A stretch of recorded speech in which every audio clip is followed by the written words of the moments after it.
An NBA game typically starts at like 7:30, and that's when most of America is sitting down to have dinner. What was your routine then in getting ready to eat? Because, you don't want to be starving, I guess, going into a game, but then at the same time, like I said, you don't want to have be so full that you can't be playing. Well, the toughest part for me learning about the NBA was how to schedule my day for fuel, working out, rest, repeat.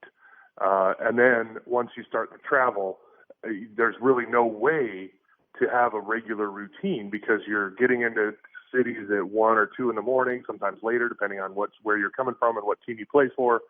And then you're leaving right after the game. And so you don't have a chance to go out to eat, or you don't have a chance to obviously, clearly, you don't have a chance to prepare your own food to make it really healthy. You're relying on hotel room service and eating out at restaurants a lot.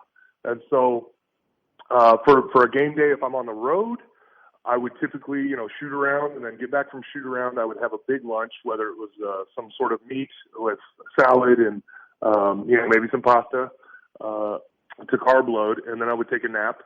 And then if there was a little bit left over when I woke up from the nap to get as I'm walking out to the bus to get to the game, I might have a few more bites, but typically no, because I would want to be a little bit hungry for the game. I never wanted to have a full belly.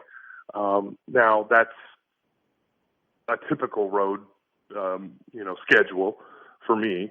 But then, as I said, there's times when your schedule is just thrown off, and sometimes you're at the arena and it's like, man, I didn't eat a good lunch, or I didn't like the lunch, or I just was so tired I slept all afternoon, didn't even get room service, and didn't go anywhere to go eat. So then you're sitting there, hey, ball boy, can you go get me some, chicken fingers or chicken wings or whatever? And it's not healthy, but you're trying to get some protein in your body so you don't lose 10 pounds during the game.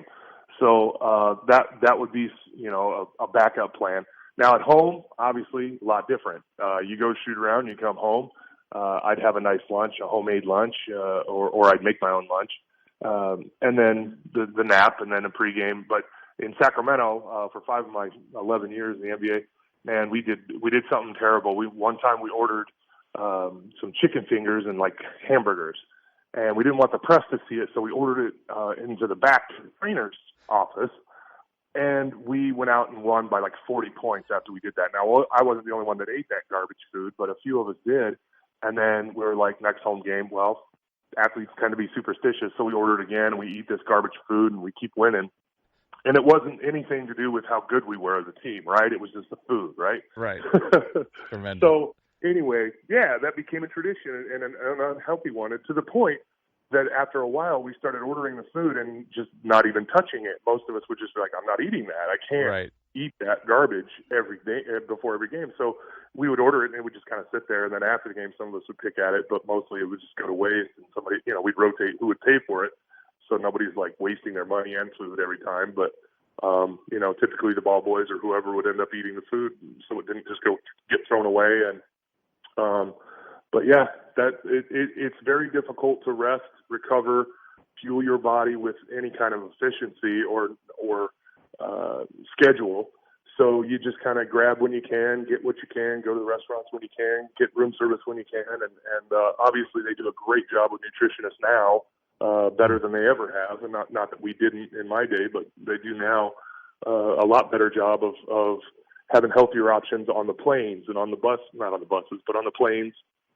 And at the home practice arenas, I know a lot of them have chefs now that are there and they'll make you whatever, and it's fresh prepared, and it's a lot healthier than, say, stopping in at McDonald's before practice. And speaking on the planes, because I'll see teams, they'll tweet out photos like after a big win, and you'll see a team photo, hey, we won this game, and then you'll see food on the plane, catered food, and like steaks and salmon and different chicken dishes. When you were playing, what was typically the meals that you would have on a flight? Let's say, you're on the Kings and you just played a game in Boston and you're flying back across the country and there's a big meal for you. Oh, yeah. And really every flight, it didn't matter how long it was. You get on the plane and there would be a spread of vegetables and salad to grab on while you're getting on the plane, wrapped up sandwiches like tuna fish sandwiches or peanut butter jelly sandwiches and fruit all over this tray as you walk into the plane. you can get that on your way to your seat and sit down and eat that and go to sleep if it's a long flight. You don't want to be bothered. You just say, hey, I don't want food on the plane. You get your snack and sleep. But then also there was always a meat, a protein option, and a fish option for guys that don't eat meat. And I wasn't one of those guys. I don't eat fish actually. So I was always eating the protein in cow or chicken or that form or pig. Even when I played, every team I played for always had really, really great catered food on the plane, every plane. And you could be flying from Milwaukee to Chicago. Right. You didn't make that flight, but I'm just saying, for example, it didn't matter how long the flight was. That food was always there before the flight started, and then in the air they would at least try to get you something if it was a less than an hour flight, or if because in the East that happens a lot more often than say out in the West. When you're flying from Phoenix to Utah to Sacramento to, the cities are more spread out there, so the flights tend to be longer.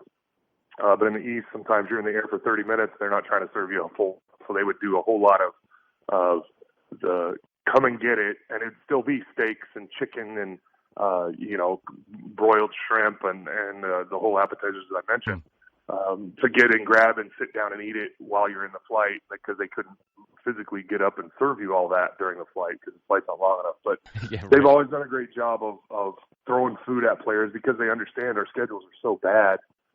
You can't rely on room service. You get in a hotel at 1 o'clock, you can't wait an hour to get your room service food, so you got to eat on the plane. You have to, or you're going to end up starving.